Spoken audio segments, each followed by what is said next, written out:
Governor, we've hit new one-day highs, as Dr. Chan was saying, across the board, particularly on the metrics that you've identified as being really the ones to watch: hospitalizations, test positivity. We know you're not going back to a legal definition of emergency under any kind of state of emergency, but when does this become an emergency again to you? Well, I think it's a hospital capacity emergency right now, absolutely. Again, a state of emergency is a very unique thing. It provides the governor with very unique powers, and again, very important powers. When we first hit this pandemic, it was very unknown. We couldn't get gloves and masks, never mind testing materials and now vaccination, which obviously we have a lot of tools at our disposal. The crisis right now is really around hospitalization capacity, and we can provide a lot of that flexibility right now with an executive order. Depending on where we go, I'd like to tell you that I think that we've maxed out on our hospitalizations and our cases. We have not. I'd be shocked if that were the case. I'd love it, but I would be shocked if that were the case. Unfortunately, the trends I'm looking at least look at least 2 or 3, 4 more weeks of increasing rates in cases, especially as it gets colder. It's just natural that that's going to happen, and not just here in New Hampshire, but all across the country. So that is going to put a lot of pressure on our hospital system. A lot of hospitals have already made decisions internally to flex down the types of procedures that they're doing. We hear of longer wait times within the hospitals for folks that aren't even in there for a COVID issue, right? It has a real domino effect. And it isn't just the number of people in hospitals, it's the staffing. About 85% of our hospital beds right now in the state are staffed. It means about 15%, hundreds actually, aren't staffed. So that's part of the crunch, if you will, which is why part of my executive order addresses licensure, expediting that process, making sure that we just can get some folks in there that want to help, that want to be part of the system. We're not holding that back at all. If we have to provide additional resources in terms of funding, that's always on the table, and we talk to the hospitals every day about where those dollars could go.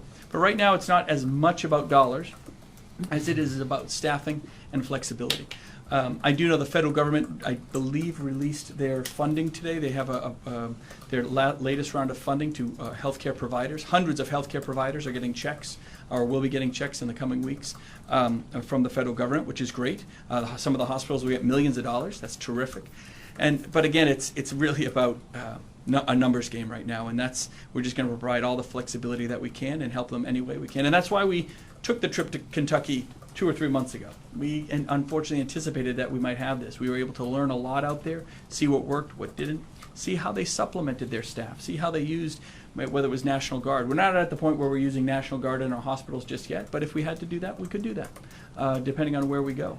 But I think the next few weeks are going to be very telling. I think it's going to be a fairly bumpy road, and we just want everyone to be vaccinated, boosted, be safe, because the system right now is at an emergency point, as you identified.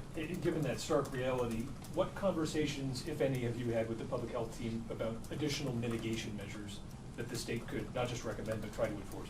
Oh, yeah, no, I spoke with the commissioner and the folks at public health, who are, I guess, again, in turn, are talking to the hospitals, getting the feedback from them. We're not just making these, trying to make these decisions and ideas in a silo or alone, and said, let's put everything possible on the table. So we have a whole kind of menu of options. I think what we're doing today is kind of the first.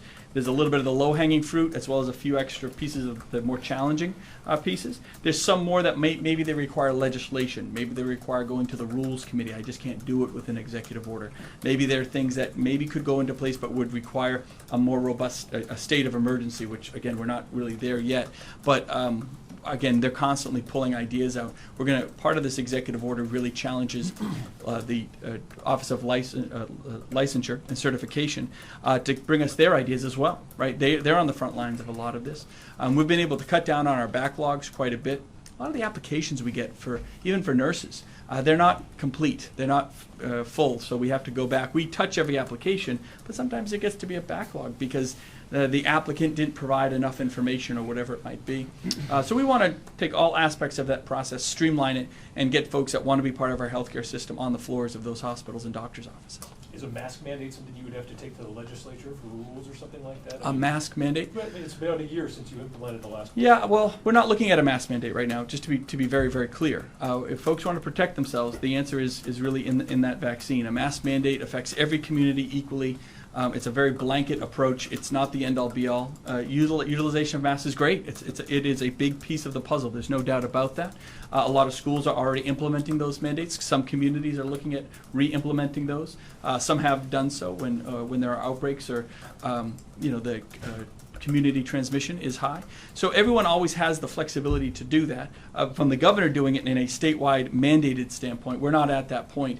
Again, that's just a piece of the puzzle, and the most important thing is that folks get vaccinated, they're getting tested, they're maintaining their social distancing, their separation, they're watching their symptoms. We know what to do. We've really, I think, pounded this home pretty aggressively for 20 months now.